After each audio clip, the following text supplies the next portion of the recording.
कितना बोला भाई, भी कई जगह बोले क्या ना। अरे ऐसन बा उपेंद्र कुशवाहा जी के कहा कि मान ला जीत आप लोग जिता दे भाई यहाँ से, तो उनके कहा के बाद फिर से मीटिंग बुला लिया, कार्यकर्ता बुला लिया। वो मीटिंग में जब हम आई, वो मीटिंग में जब आई, हम माला लेवे नहीं आई, भूखे लेवे नहीं आई, चदरा पहने नहीं आई। वो मीटिंग में हम आई तो शीश झुका के आप लोगों के प्रति आभार व्यक्त करने के लिए।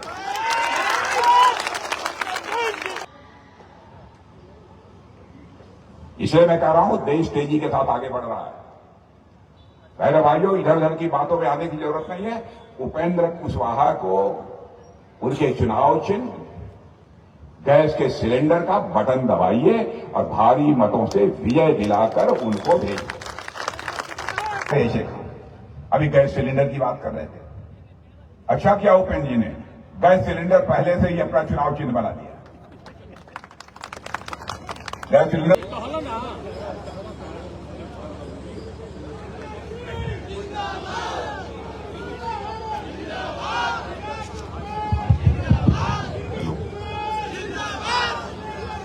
बोलिए, मेरी आवाज सुनाई दे रही है? बोल लेते हैं उसको, वो ज्यादा दुरुस्त है। अब इसमें भी आ गई आवाज। देखिए, आवाज वाले को देखते ही आवाज आ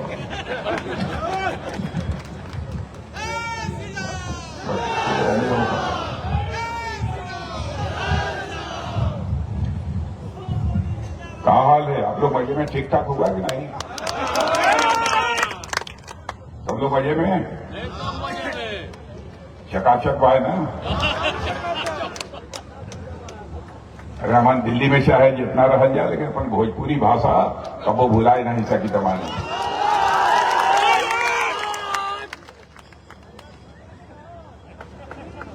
हमारे यहाँ के प्रत्याशी और राज्य और केंद्र सरकार के पूर्व मंत्री श्री उपेंद्र कुशवाहा जी,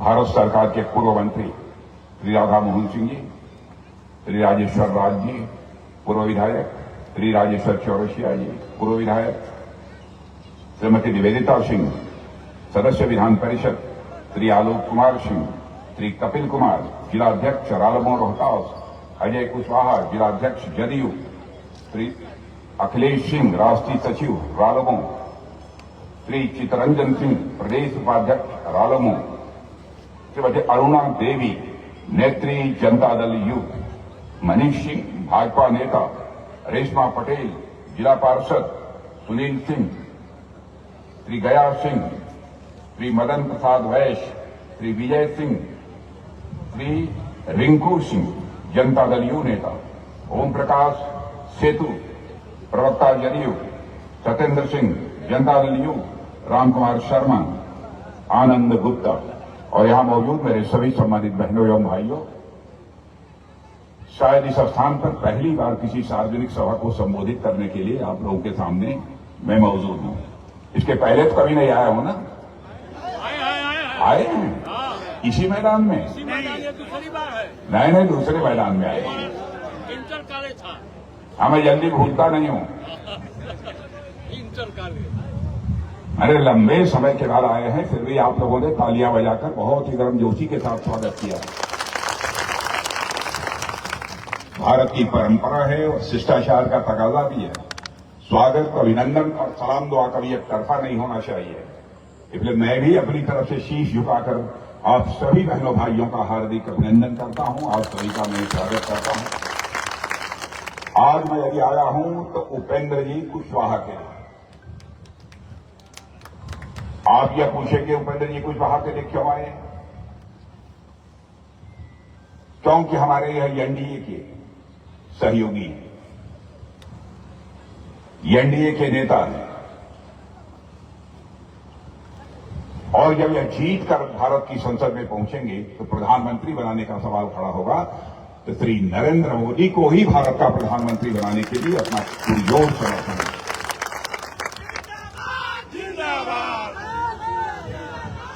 इसलिए मैं यहां पर और हमें बात की अच्छी तरह जानेला, चाहे एकदम अनपढ़ कोई बिहार को राजनीतिक दृष्टि से बहुत जागरूक होने दो। गांव में चौपाल पर कौड़ा पर जब बैठ गई हैं तो केवल भारत के राजनीति की बात न करी है, देश विदेश तक का राजनीति की बात करी है। यह हाल है बिहार का। हम अच्छी तरह जानते और जागरूक हैं। लंबे समय तक आपने देखा है कि बिहार में आरजेडी पार्टी, वैसे आरजेडी की हवा निकलती जा रही है, लेकिन अब कांग्रेस के साथ इन लोगों ने गठबंधन बना लिया है। मैं आरजेडी के बारे में कोई एक बात नहीं कहूंगा कि बहनों भाइयों, लालटेन कितनी रोशनी दे। लालटेन तो ज्यादा से ज्यादा एक कमरे में रोशनी दे सकता है, इससे ज्यादा लालटेन की ताकत नहीं है। लेकिन लालटेन की हालत ये हो गई है कि लालटेन का तेल अब समाप्त हो रहा है और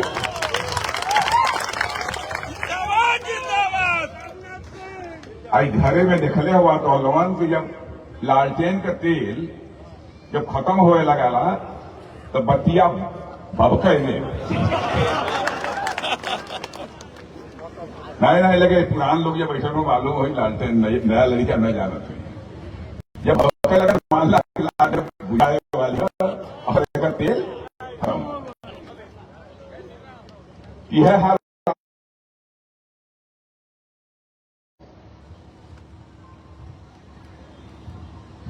बहनों भाइयों, भारत को दुनिया में जो ऊंचाई हासिल कर लेनी चाहिए थी, भारत का कद जितना बड़ा होना चाहिए था दुनिया में, 52 वर्ष तक हुकूमत करने के बाद भी भारत का कद उतना ऊंचा नहीं हो पाया। आप यहां के लोग जो विदेशों में रहते होंगे, आप उनसे पूछिएगा 10 साल पहले भारत के बारे में दुनिया के देशों में क्या धारणा थी और आज दुनिया के देशों में भारत के प्रति क्या धारणा है। पहले दुनिया के मंचों पर, अंतर्राष्ट्रीय मंचों पर भारत यदि बोलता था तो भारत की बातों को लोग गंभीरता पूर्वक नहीं लेते थे। कहते थे भारत ये तो कमजोर भारत है, गरीब भारत। क्या हम इसकी बात सुनी? बहनों भाइयों, हालात बदल गए हैं। आज भारत यदि दुनिया के मंचों पर बोलता है, सारी दुनिया कान खोलकर सुनती है। दुनिया कान खोलकर सुनती है कि भारत बोल क्या रहा है। यह भारत की हैसियत सारी दुनिया में बनी है। जहां तक भी महंगाई का प्रश्न है, हमारे पास आंकड़े हैं, मैं आंकड़े दे सकता हूं। दुनिया में सभी देशों में सबसे कम महंगाई यदि कहीं पर है तो भारत में। कोई हमसे प्रमाण मांगेगा तो मैं प्रमाण देने को तैयार हूं। मैंने तैयार कराया है और इसको लेकर मैं चल रहा हूं। मैं प्रेस के दोस्तों से भी कहूंगा कि आप इसे जरूर नोट कर लें। महंगाई का जहां तक सवाल है, भारत की खाद्य महंगाई सबसे कम है, 2.91%। अमेरिका में 7.7%, फ्रांस में 19%, ऑस्ट्रेलिया में 8.5%, पाकिस्तान में 48% महंगाई है, ब्रिटेन 19%, जर्मनी 8% और जापान 8.5% और श्रीलंका में 21%।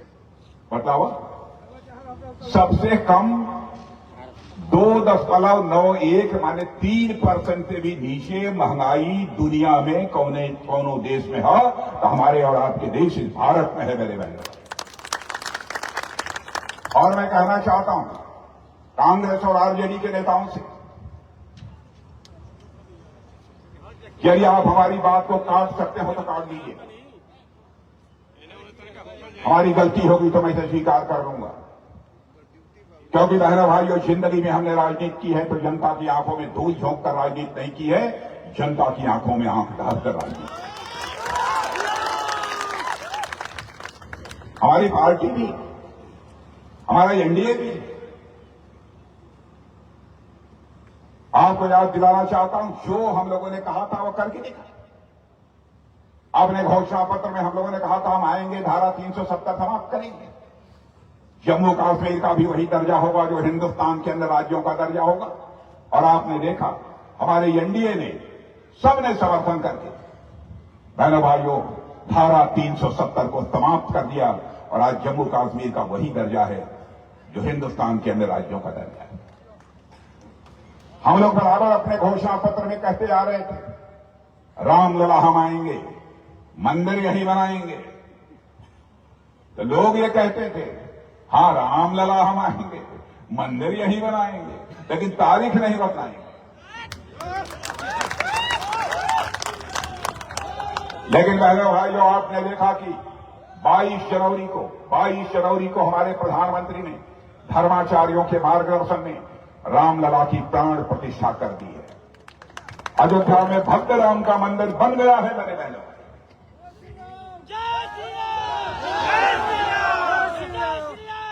और मेरी बात आप सुन लीजिए,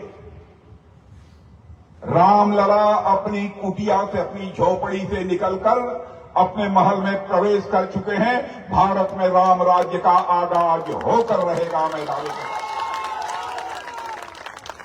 लोग कहते हैं कि राम राज्य कैसे आ जाएगा, राम राज्य किसे कहते हैं। मैं कहता हूं जिस दिन लोगों को अपने कर्तव्य का बोध हो जाएगा कि हमारी जिम्मेदारी परिवार के प्रति, समाज के प्रति और देश के प्रति क्या बनती है, जिस दिन इसका बोध, जिस दिन इसका ज्ञान हो जाएगा, उसी दिन मैं मान लूंगा कि भारत में राम राज्य आ गया। कैकेयी के अंदर यह कर्तव्य बोध नहीं था, कैकेयी के अंदर अधिकार बोध था। हमारा पुत्र ही गद्दी पर बैठा है। इसी कारण मर्यादा पुरुषोत्तम भगवान राम को 14 वर्षों का वनवास लेना सहना पड़ा था। यह काम कहा था, हम लोगों ने करके दिखाया। बहुत सारी ऐसी चीज। अब 3 तलाक को हमने समाप्त कर दिया तो कहते हैं कि भारतीय जनता पार्टी हिंदू मुसलमान के बीच नफरत पैदा करती है। बहनों भाइयों, हिंदू मुसलमान के प्रति नफरत पैदा करने का सवाल ही नहीं खड़ा। जो भी भारत का नागरिक है, हिंदू होगा, मुसलमान होगा, ईसाई होगा, यहूदी होगा, जो भी भारत का नागरिक है, हम सब एक परिवार के तरफ से हम ऐसा मानते हैं। लेकिन हम राजनीति धर्म की नहीं करते, तुष्टीकरण की नहीं करते, हम इंसान और इंसानियत की राजनीति करते। मां, बहन, बेटी किसी भी जात की हो, किसी भी धर्म की मानने वाली हो, चाहे वह ईसाई हो, चाहे मुस्लिम हो, चाहे यहूदी हो, चाहे हिंदू हो। बहन भाइयों, हम एनडीए के लोगों के लिए वो मां, बहन, बेटी, हमारी भी मां, बहन, बेटी है। हम लोग ये मानकर चलते। कोई ये कहे कि आप 3 तलाक आपने समाप्त कर दिया, दूसरे धर्म का मामला। बहन भाइयों, हम लोगों ने इसकी चिंता नहीं की। क्या आरोप लगेगा? कैसे हम किसी को इजाजत दे सकते हैं? क्या आप किसी महिला से शादी करें और 10 दिन के बाद 3 बार तलाक तलाक तलाक बोलकर उसको छुट्टी कर दें, उससे रिश्ता तोड़ दें? कैसे कोई इंसान इसे बर्दाश्त कर सकता? और बहनों भाइयों, लोगों ने कहा था वोट बैंक प्रभावित होगा। मैंने कहा कि हम लोग केवल वोट की राजनीति नहीं करते, हम केवल सरकार बनाने की राजनीति नहीं करते, हम देश बनाने की राजनीति करते हैं, समाज बनाने की राजनीति करते हैं। इसलिए हम लोगों ने समाप्त कर दिया। जो कहा सो किया। गरीबी का जहां तक सवाल है, सब बात छोड़िए, ईमानदारी से आप बताइए। आज यदि 5 किलो मुफ्त राशन लोगों को मिल रहा है कि नहीं मिल रहा है? ईमानदारी से बोलिए, हमसे छिपैया मत, हम गांव का रहे वाला ही खुल जाने। एक घर में यदि 4 लोग हों तो चारों लोग 5-5 किलो लेना। सही बात हो कि नहीं? सही बात है ना? जब पूरा खाए नहीं पहुंचता तो ले जाके कुछ बेच भी दे दे कुछ। बहनों भाइयों, कभी भी नहीं हो सकता, ना कभी हुआ और न भविष्य में कभी होगा। यह काम 56 इंच चौड़े के सीने वाला प्रधानमंत्री नरेंद्र मोदी ही कर सकता है बहनों भाइयों, और कोई दूसरा नहीं कर सकता। देखिए क्या ताकत है आज भारत की। रूस और यूक्रेन के बीच लड़ाई चल रही है, आप लोगों को जानकारी है? कितने लोगों को जानकारी है? रूस और यूक्रेन के बीच में वर्षों से लड़ाई चल रही है। बराबर रूस की तरफ से बम, गोले, तोप, मिसाइलें चल रही, यूक्रेन की तरफ से बम, तोप, गोले, मिसाइलें चल रही। यूक्रेन में हमारे लगभग हजारों बच्चे, भारत के रहने वाले बच्चे, वहां पर कोई डॉक्टरी पढ़ रहा था, कोई इंजीनियरिंग पढ़ रहा था, कोई मैनेजमेंट का कोर्स कर रहा था। उनके माता पिता जो भारत में रहते थे, उन्हें इस बात की चिंता हुई, ये बराबर मिसाइल, बम, तोप और गोले चल रहे हैं, क्या होगा हमारे बच्चों का?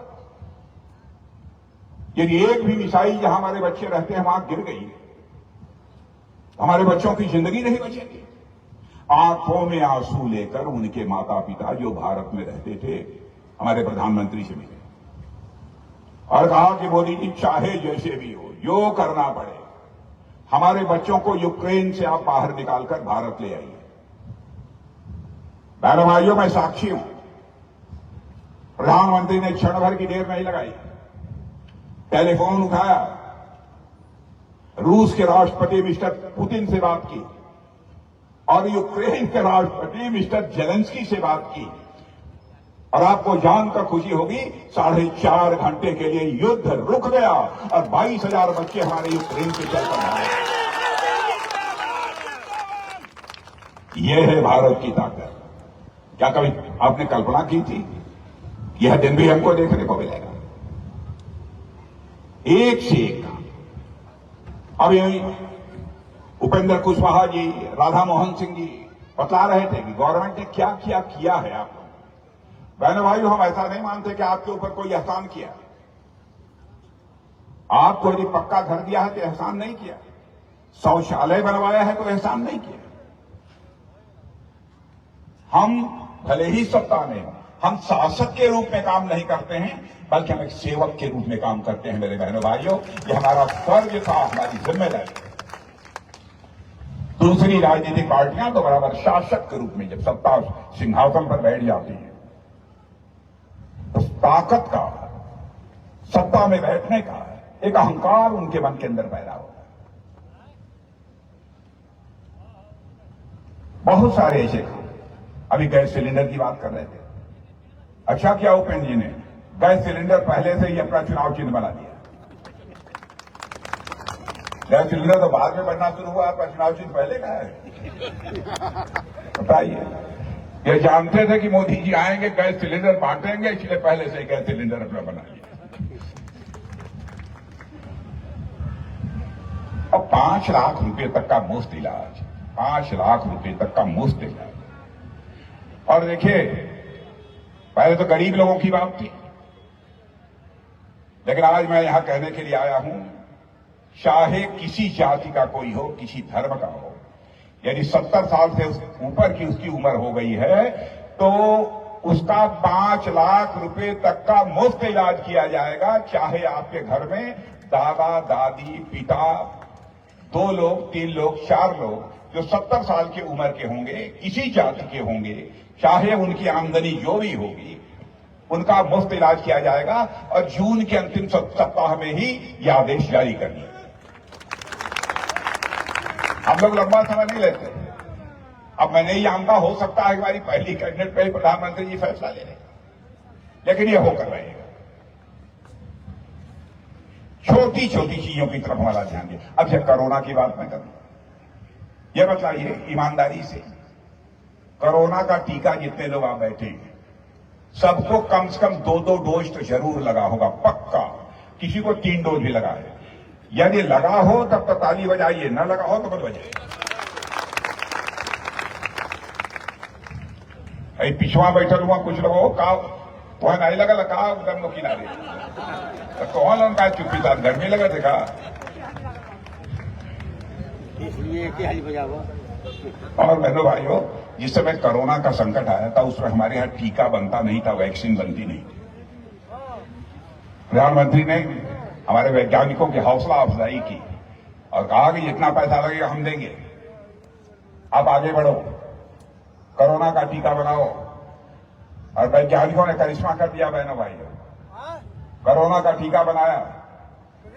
भारत में 140 करोड़ लोगों को कम से कम 2 डोज का टीका लगा है, और दुनिया के 110 देशों में हम लोगों ने कोरोना के वैक्सीन, कोरोना के टीका को मुहैया कराया है। यह है आपका भारत,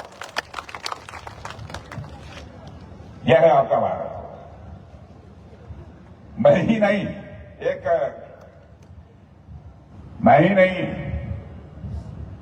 एक पाकिस्तान के हैं सांसद फजलुर रहमान पाकिस्तान की संसद में बोलते हुए उन्होंने ये कहा, क्या है पाकिस्तानियों सुनो, भारत विश्व की महाशक्ति बनने की ओर तेजी से आगे बढ़ रहा है, और पाकिस्तान अपने को बर्बादियों से बचाने के लिए दुनिया के सामने हाथ फैलाकर भीख मांगे।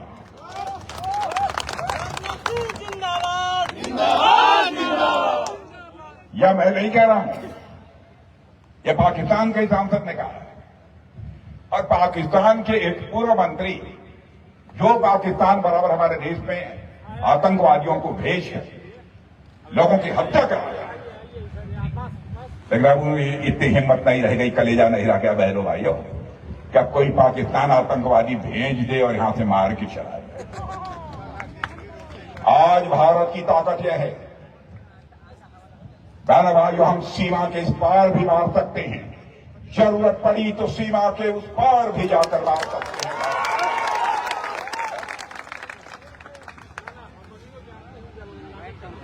तमाशा बना दिया है।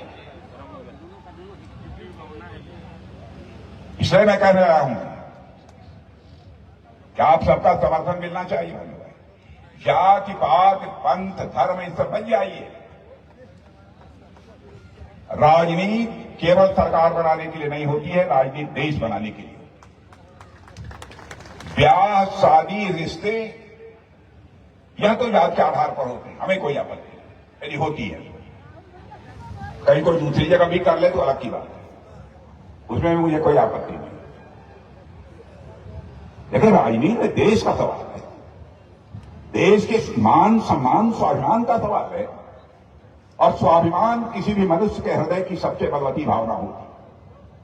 सबसे स्ट्रांग फीलिंग, सबसे बलवती भावना भी कोई इंसान की होती है तो स्वाभिमान की भावना होती है। आप सड़क पर जा रहे हो, कोई आपको गाली दे दे, आप भले ही उससे लड़ने लायक ना हो, लेकिन पत्थर उठा के एक बार उसको मार ही दे, यह होती है स्वाभिमान की भावना। चंद्रशेखर आजाद, सरदार भगत सिंह, खुदीराम बोस, अशफाकुल्ला खां की 31 साल की जवानी थी। मां कहती थी, बेटा अशफाकुल्ला शादी कर लो। बराबर मां की बात को अशफाकुल्ला टाल देता। अंग्रेजों की हत्या करने के मामले में फांसी की सजा हो गई, और अशफाकुल्ला को जब फांसी के तख्त पर ले जाया गया तो मजिस्ट्रेट ने पूछा, बोलो अशफाकुल्ला, तुम्हारी अंतिम मुराद क्या है? जो भी तुम्हारी अंतिम मुराद होगी, यह संदेश तुम्हारी मां तक पहुंचा दिया जाए। बहादुर राष्ट्रीय स्वाभिमान का धनी अशफाकुल्ला खान ने फांसी के तख्त से मुस्कुराते हुए कहा, क्या मजिस्ट्रेट, जाकर मेरी मां तक यह संदेश पहुंचा दे कि तुम्हारा बेटा आज फांसी के तख्त पर खड़े होकर अपनी शादी रचाने जा रहा है, तुम्हारी मुराद पूरी करने जा रहा है। मजिस्ट्रेट ने पूछा, कहां है वह लड़की जिसे तुम फांसी के तख्त पर खड़े होकर शादी रचाने जा रहे हो? जानते हैं स्वाभिमानी अशफाकुल्ला खान ने क्या कहा था? ऐ मजिस्ट्रेट, क्या तुम अंधे हो गए हो? तुझे दिखाई नहीं देता? देखो मेरे आंखों के सामने ये फांसी का फंदा है, यही वो हमारी महबूबा है जिसे आज मैं गले से लगाने जा रहा हूं, जिसके साथ मैं शादी रचाने जा रहा हूं। तब यह भारत आजाद हुआ है। चंद्रशेखर आजाद, सरदार भगत सिंह, सब, खुदीराम बोस, राष्ट्रीय स्वाभिमान की भावना बड़ी प्रबल होती है मेरे बहनों। सीमा पे जाइए, आपके घर के बच्चे होंगे, जब दुश्मन गोली चलाता है तो वो नहीं देखते हैं कि हमारी जिंदगी रहेगी कि नहीं रहेगी, सीने का बटन खोलकर मुकाबला करते हैं। अब आपने देखा होगा पहले कांग्रेस के शासनकाल में बराबर आतंकवादी वारदातें होती थी,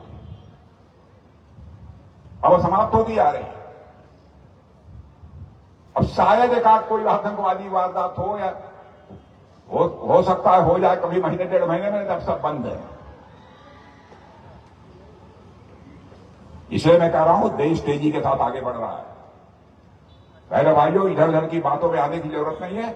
उपेंद्र कुशवाहा को उनके चुनाव चिन्ह गैस के सिलेंडर का बटन दबाइए और भारी मतों से विजय दिलाकर उनको भेजिए।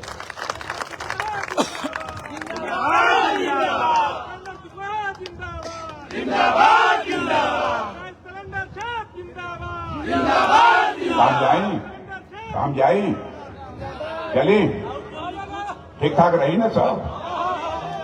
तो जब ठीक ठाक रहे, मैंने आपसे तमाम बोला भाई भी कई जगह बोले कि अरे ऐसा बा उपेंद्र कुशवाहा जी के कहा कि मान ला जीत आप लोग जिता दे भाई यहां से, तो उनके कहा के बाद फिर से मीटिंग बुला लिया कार्यकर्ता बुला लिया। वो मीटिंग में जब हम आई, वो मीटिंग में जब आई हम माला लेवे नहीं आई, भूखे लेवे नहीं आई, चदरा पहने नहीं आई। वो मीटिंग में हम आई तो शीश झुका के आप लोगों के प्रति आभार व्यक्त करने के लिए।